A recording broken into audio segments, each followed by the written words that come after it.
Hello, जय हिंद। मैं परमेंद्र आप सबका स्वागत करता हूँ लर्न विद परमेंद्र रावत में। इस सेशन में हम सॉल्व करेंगे मैथ्स का प्रैक्टिस सेट 32। इसका पहला क्वेश्चन है, निम्नलिखित अनुक्रम का अगला पद ज्ञात करो। तो यहाँ पे जो है अगर हम 12 में से -9 करेंगे तो कितना आएगा 3। इसके बाद हम अगर 3 में से -9 करेंगे तो आपका आएगा -6। 3 -9 बराबर होता है 9 में से 3 गया 6, और यहाँ पे 9 बड़ा है तो किसका आएगा ये 6 माइनस का। ऐसे ही 6 में से हम क्या करेंगे -6 में से हम माइनस करेंगे 9, -9 तो बराबर होगा।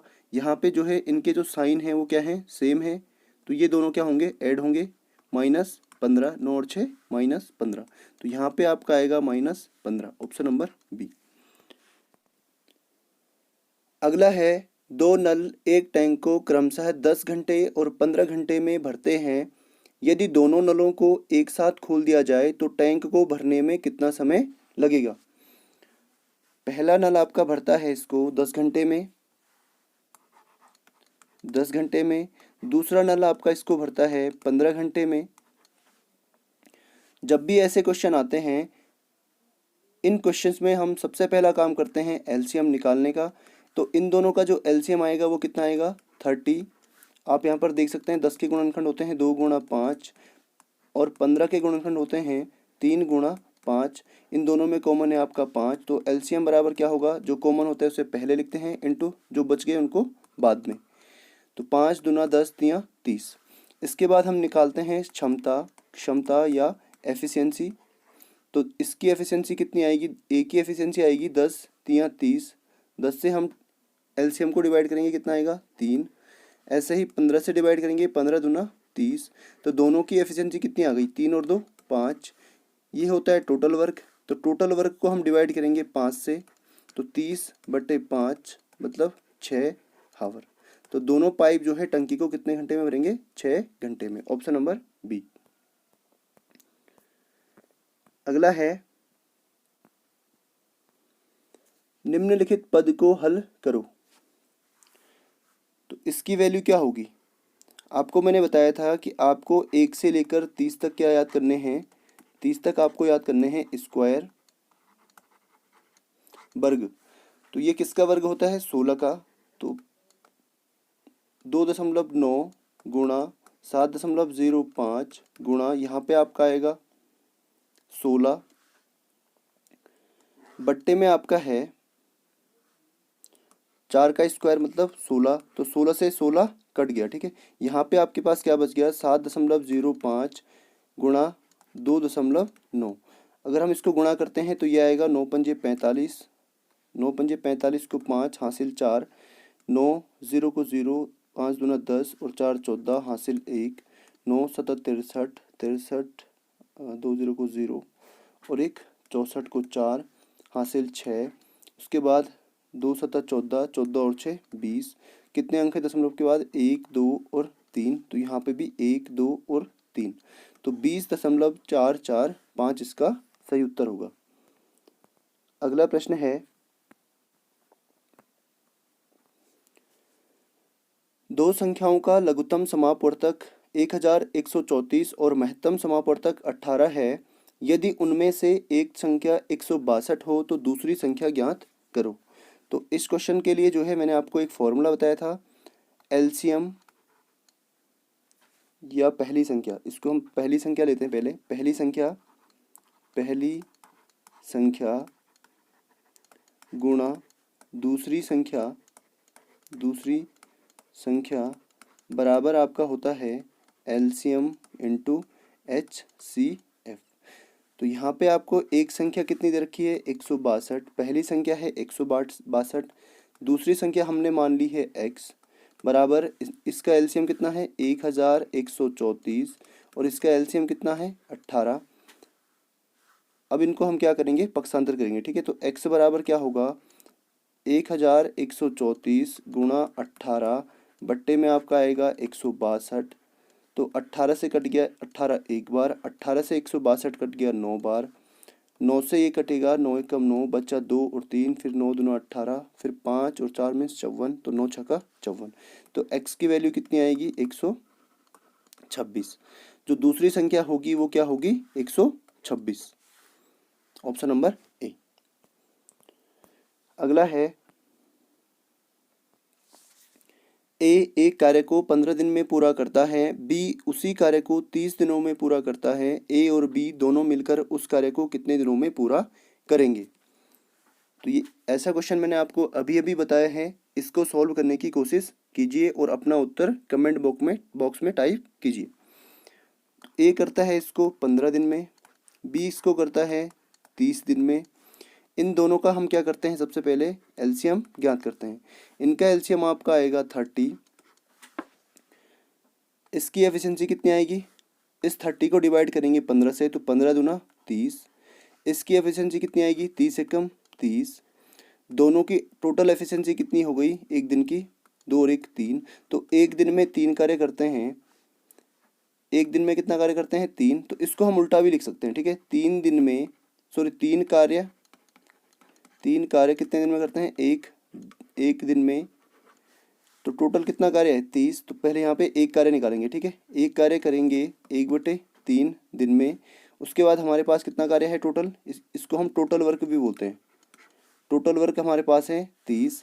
तो 30 कार्य करेंगे 1/3 गुणा 30, तो 3 से कट गया 30 बार। तो वहाँ पे हमने क्या किया था? सीधा सीधा डिवाइड कर दिया था, ठीक है।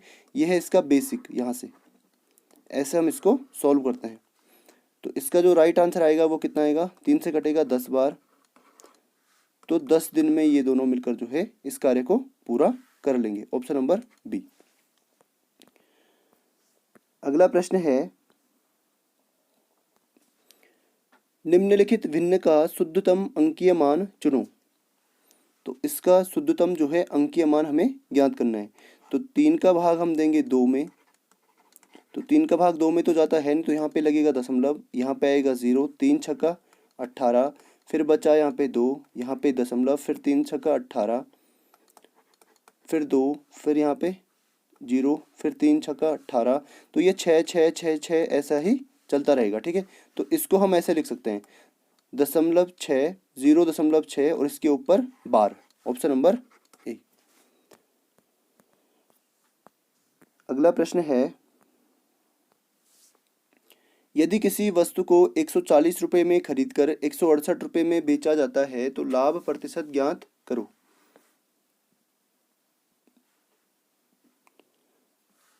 कितने में खरीदा? 140 रुपये में। इसका मतलब इसका जो कॉस्ट प्राइस है या क्रय मूल्य है वो कितना है? वो है आपका 140 रुपये। इसका बेचा गया मूल्य या विक्रय मूल्य एसपी बराबर कितना है? 168। तो लाभ बराबर क्या होगा? प्रॉफिट बराबर होगा एसपी माइनस सीपी। तो एसपी कितना है? 168 माइनस सीपी कितना है? 140। तो 168 में से 140 माइनस करेंगे कितना आएगा? 28। तो 28 रुपये का उसको क्या होता है? प्रॉफिट। और लाभ प्रतिशत का जो फॉर्मूला होता है वो होता है लाभ बटे क्रय मूल्य सीपी इंटू 100 बराबर लाभ कितना है? 28, क्रय मूल्य कितना है? 140 गुणा में आपका आएगा 100, 1 0 से 1 0 कट गया, 14 से 28 कटेगा 2 बार, तो 10 दूना 20। तो 20% का उसे क्या होगा? लाभ होगा। Option number D. अगला प्रश्न है, उस घन का आयतन ज्ञात करो जिसकी एक भुजा की लंबाई 1 मीटर हो। तो ये क्वेश्चन तीसरी या चौथी बार आ चुका है। इसको आप खुद से सॉल्व करेंगे और इसका आंसर खुद ही देंगे, ठीक है। अगर आपको फिर भी नहीं आता है तो मैं अगली वीडियो में जब आएगा तो मैं इसका सॉल्यूशन आपको बता दूंगा, या फिर आप पीछे की वीडियो में जाकर देख सकते हैं। अगला प्रश्न है, ये काफ़ी इजी क्वेश्चन है। इसका केवल यहाँ पे आपको क्या करना है? स्क्वायर रूट करना है। तो 225 किसका स्क्वायर होता है? 15 का, तो ऊपर तो आएगा 15, और 289 होता है 17 का स्क्वायर, तो नीचे आएगा 17। Option number A. अगला है, एक मीनार की छाया की ऊंचाई के बराबर हो। एक मीनार की छाया मीनार की ऊंचाई के बराबर हो तो देखने के स्थान से मीनार के शिखर तक का कोण कितना होगा। यहाँ पे एक मीनार है, ठीक है, और ये इसकी छाया है। यहाँ से यहाँ इसकी जो है ये इसकी छाया है, ठीक है। और यहाँ पे कोई व्यक्ति खड़ा है, यहाँ पे कोई व्यक्ति खड़ा है और यहाँ से क्या देख रहा है, मीनार के शिखर को देख रहा है। शिखर मीन्स इसकी चोटी को दिख रहा है, यहाँ पे देख रहा है, ठीक है। तो यहाँ से हम कोण अगर देखते हैं तो ये हमें कोण क्या करना है, फाइंड करना है। अब उसने बोला है जो मीनार की छाया है, मीनार की छाया कौन सी है, ये वाली, इसका मान लो क्या है, x, इसका मान है x। दूसरा उसने बोला है जो मीनार की ऊंचाई है वो क्या है, बराबर है, तो ये वाली भी क्या होगी, x होगी। तो इन दोनों की वैल्यू क्या है, x है, ठीक है। और ये क्या है, समकोण त्रिभुज है, ठीक है। समकोण त्रिभुज है और दो भुजाएं क्या हैं, बराबर हैं इसकी, ये वाली भुजा और ये वाली भुजा क्या है, बराबर है। तो समद्विबाहु त्रिभुज में क्या होता है, जब भुजाएं बराबर होती हैं तो कोण भी क्या होते हैं, बराबर। ये वाला कोण भी थीटा होगा और ये वाला कोण भी थीटा होगा, ठीक है। तो ये कोण 90 है। एक त्रिभुज में जो है तीनों कोणों का योग क्या होता है, a प्लस बी प्लस सी बराबर होता है 180। एक कोण यहाँ पे 90 है प्लस दूसरा कोण यहाँ पे थीटा है, तीसरा कोण भी थीटा है, बराबर कितना होगा, 180। तो यहाँ पे हो गए दो थीटा बराबर 180 माइनस 90। इसको हमने क्या किया, पक्षांतर कर दिया। तो थीटा की वैल्यू कितनी आएगी, 90/2। थीटा के साथ 2 गुणा में था, यहाँ जाएगा भाग में, 90 कट गया 2 से 45 बार। तो थीटा की वैल्यू कितनी आएगी, 45 डिग्री। समबाहु त्रिभुज में क्या होता है, उसके आमने सामने की भुजाएं हमेशा, अगर आमने सामने की भुजाएं बराबर हैं तो उसके कोण भी क्या होते हैं, सम्मुख कोण बराबर होते हैं। अगर ये दोनों भुजाएं बराबर हैं तो इसका सम्मुख कोण ये वाला और इसका सम्मुख कोण ये वाला, इस भुजा का सम्मुख कोण ये वाला क्या होते हैं, अगर ये x है तो ये भी क्या होगा, x होगा, ठीक है। दोबारा से देखते हैं, ये कोई हमारे पास क्या है, समकोण त्रिभुज है, ठीक है। अगर इसमें ये दोनों भुजाएं बराबर दे रखी हैं तो ये कोण अगर x है तो ये वाला कोण भी क्या होगा, x होगा। और समकोण त्रिभुज में आपको पता ही है ये वाला कोण क्या होता है, 90 डिग्री। निम्नलिखित समीकरण में x का मान ज्ञात करो। तो इसके हमें गुणनखंड करने हैं और गुणनखंड में हम क्या करते हैं, a और c का गुणा करते हैं। इसके साथ गुणा में क्या है, 1, तो 60 और 1 गुणा 1 बराबर क्या होगा, 63। और इसके गुणनखंड क्या होंगे, 3 से कटेगा 3 दूना 6, 3 एकम 3, फिर 3 से कटेगा 7 बार, फिर 7 से कटेगा 1 बार। तो यहाँ पे हम गुणनखंड को ऐसे रखेंगे जैसे 9 3 तियाँ 9 गुणा 7 बराबर 63 और 9 धन 7 बराबर 16। तो इन दोनों को ऐड करके कितना आ रहा है, 16। तो यहाँ पे 16 की जगह में हम क्या लिखेंगे, 9 धन 7। X square minus 16x plus 63 बराबर 0। तो एक्स स्क्वायर माइनस 16 के स्थान पे लिखेंगे 9 प्लस 7, बाहर आपका है x प्लस 63। उसके बाद एक्स स्क्वायर माइनस, यहाँ पे होगा 9 गुणा x मीन्स 9x, यहाँ पे होगा minus into plus minus 7x plus 63। इन दोनों में से कॉमन आएगा x, यहाँ बचेगा x, यहाँ बचेगा -9, यहाँ से कॉमन आएगा -1, यहाँ आपका बचेगा सॉरी -7 कॉमन आएगा, ठीक है। यहाँ से 7 आएगा, यहाँ से भी 7 आएगा। तो यहाँ आपका बचेगा x, यहाँ आपका बचेगा -7 नमा 63, 7 नमा 63। तो इन दोनों में अब कॉमन है आपका x -9, यहाँ आपका बचेगा x, यहाँ आपका बचा है -7। तो ये बराबर होता है आपका 0 के। एक बार इसको 0 के बराबर रखेंगे और एक बार इसको, तो x -9 बराबर है 0 के। तो x बराबर कितना होगा, 9 प्लस का 9, ऑप्शन नंबर 2 ऑप्शन में है, ठीक है, ऑप्शन नंबर सी और ऑप्शन नंबर डी में। दूसरा है यहाँ पे x -7, तो x -7 बराबर रखेंगे 0 के, तो x बराबर कितना आएगा, 7। तो ऑप्शन नंबर डी इसका बिल्कुल सही होगा। अगला प्रश्न है, एक क्रिकेट खिलाड़ी अपनी 14 पारियों में 30 के औसत से रन बनाता है। अगली पारी में वो कितने रन बनाए ताकि उसका औसत 32 रन हो जाए। ये क्वेश्चन अच्छा है, इसको ध्यान से देखना। आपको मैंने फॉर्मूला बताया था, औसत बराबर क्या होता है? औसत बराबर होता है आंकड़ों का योग बटे आंकड़ों की संख्या। तो यहाँ पे आंकड़े कितने हैं? 14, पारियाँ कितनी हैं? 14, और उनका औसत कितना है? 30। तो औसत के नीचे मैं लिखूंगा औसत 30, और योग कितना है? मैंने मान लिया योग x, और संख्या कितनी है? कितनी पारियाँ हैं? 14। तो x की वैल्यू कितनी आएगी? 30 गुणा 14। तो x बराबर आपका आ गया 14 42 420। तो टोटल इतना है, 14 पारियों का जो टोटल है वो कितना है? 420 रन। उसके बाद अगली पारी में वो कितने रन बनाए ताकि उसके 32, उसका जो औसत है वो कितना हो जाए? 32 हो जाए। नया औसत क्या होगा? 32। और पुरानी पारी में उसने कितने रन बनाए? 14 पारियों में 420। माना उसने 15वीं पारी में वाई रन बनाए। कितने रन बनाए? Y run. तो 14 पारियों के रन ये रहे, और 15वीं पारी के रन क्या हैं? वाई हैं। तो कुल रन कितने हो गए? एक्स प्लस वाई, या फिर 420 प्लस वाई। टोटल रन कितने हो गए? 420 प्लस वाई। और अब पारियां कितनी हैं? 15। पारियां कितनी हैं? 15, और उनका औसत कितना दिया है? 32। तो औसत के स्थान पे लिखेंगे हम 32, औसत के नीचे लिखेंगे 32, बराबर कुल योग के नीचे लिखेंगे हम, क्या लिखेंगे? 420 प्लस वाई, और टोटल पारियां कितनी हैं? 15। अब इसको हम क्या करेंगे? पक्षांतर करेंगे, ठीक है।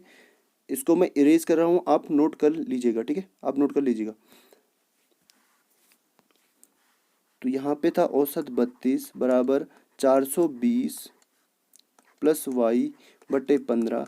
अब इसको हम क्या करेंगे? पक्षांतर करेंगे। तो 15 गुणा हो जाएगा 32 बराबर 420 धन वाई। तो 15 दूना 30, 15 तियाँ 45 और 3 48 बराबर होगा 420 प्लस वाई। तो y बराबर क्या होगा? 448, 480 माइनस 420। तो इसमें से अगर हम ये माइनस करेंगे तो आपका बचेगा 60 बराबर y। तो 15वीं पारी में उसने कितने रन बनाए हैं? 60 रन। Option number C. अगला प्रश्न है, ए एक काम को 10 दिनों में करता है। ए और बी मिलकर उसी काम को 6 दिनों में करते हैं, तो बी अकेला उस काम को कितने दिनों में पूरा करेगा? आज के इस सेट में ये तीसरा क्वेश्चन ऐसा ही आ गया है। तो चलिए इसको सॉल्व करने की कोशिश कीजिए। ए कितने दिन में करता है? 10 दिन में। ए प्लस बी दोनों मिलकर कितने दिन में करते हैं? ये दोनों मिलकर करते हैं 6 दिन में। 6 दिनों में सबसे पहला काम हम करते हैं एलसीएम निकालने का। तो इनका एलसीएम आपका आएगा 30। ये होता है टोटल वर्क। क्या होता है? टोटल वर्क या कुल काम। तो 10 से अगर हम 30 को डिवाइड करते हैं तो यहाँ पे आएगा 2। 6 से करते हैं तो यहाँ पे आएगा 6 पंजे 30। अब यहाँ पे ध्यान से देखिए, ए और बी ये दोनों की एफिशिएंसी कितनी है? 5। ए की एफिशिएंसी कितनी है? ए की है 2। दोनों की 5 है तो बी की कितनी होगी? 3।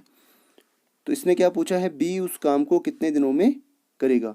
तो इस बी की एफिशिएंसी से हम टोटल वर्क को क्या करेंगे? डिवाइड कर देंगे। 3 से अगर इसको भाग करेंगे तो कितना आएगा? 3 दशम की 30। तो बी इस काम को कितने दिनों में करेगा? 10 दिनों में। अगला प्रश्न है, निम्नलिखित संक्रियाओं को सरल करो। अगर आप किसी भी संख्या को 0 से गुणा करते हैं तो उसका जो आंसर आता है वो हमेशा क्या आता है? 0 आता है। तो इस क्वेश्चन को सोल्व करने की आवश्यकता नहीं है। अगला प्रश्न है,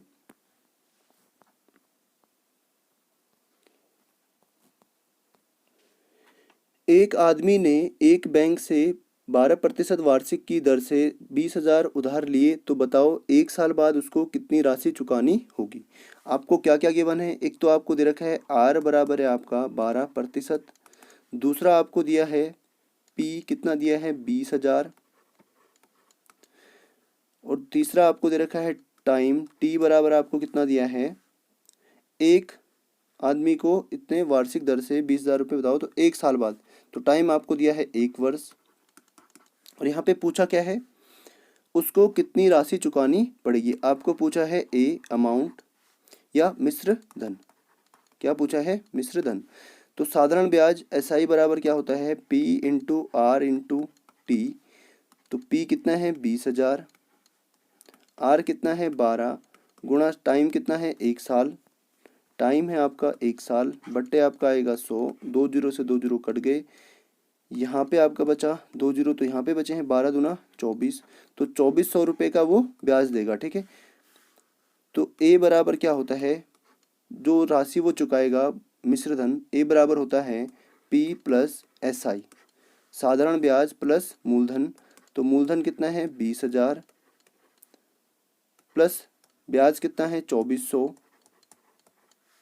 तो ये राशि चुकाएगा 2 0 प्लस 0 0 0 4, फिर यहाँ पे 2, फिर यहाँ पे 2, तो 22,400 की राशि वह 1 साल बाद चुकाएगा। तो ये था सेट 32। चलिए साइनिंग आउट।